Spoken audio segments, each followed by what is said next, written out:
रूस का operation Kyiv जो है वो लगातार आगे बढ़ रहा है। राजधानी के चारों ओर रूसी सेना का जमावड़ा है। आज तक की हमारी संवाददाता श्वेता सिंह वहां मौजूद थी, उन्होंने एक रिपोर्ट भेजी है, वो रिपोर्ट देखिए, फिर गौरव के पास लौटेंगे और इस रिपोर्ट के आधार पर ही सवाल जवाब आगे बढ़ाएंगे।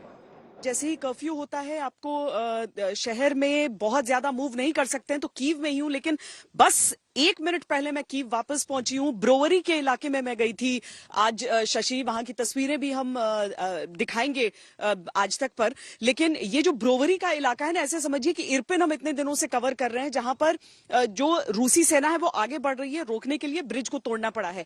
अब ये पूर्वी हिस्सा है, कीव ओब्लास्ट के अंदर आता है, और ब्रोवरी का जो ये इलाका है वो वहां से टैंक रूस के आगे आ रहे थे और उन टैंकों को एम्बुश कर दिया जो यूक्रेन की सेना है उसने, और 5 टैंक बताए जा रहे हैं रूस के वहां पर ध्वस्त हो गए हैं।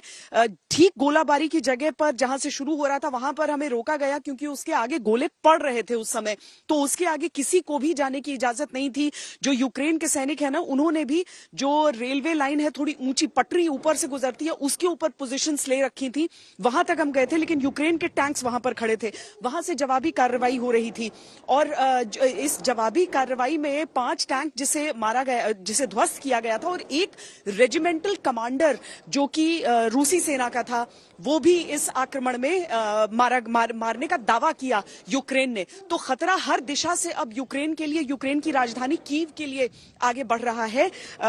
इरपिन हमने आपको बताया, ये वाला इलाका हो गया, कीव ओब्लास्ट यानी एक तो बूचा हो गया, साथ में ये ब्रोवरी का जो इलाका हम आपको बता रहे हैं। अब ये भी है कि दक्षिण से भी कीव की ओर जो फौजें हैं वो बढ़ रही हैं। तो एक तरह से समझिए कि घेराबंदी जो है वो कंप्लीट हो रही है, लेकिन रूस अपनी रफ्तार से धीमे बढ़ रहा है। चाहे इसे रणनीति देखें, चाहे इसे हम उसको शायद वो नहीं बढ़ पा रहा हो, रेजिस्टेंस मिल पा रहा हो, उस नजरिए से देखें, लेकिन अपनी रफ्तार से धीमा है।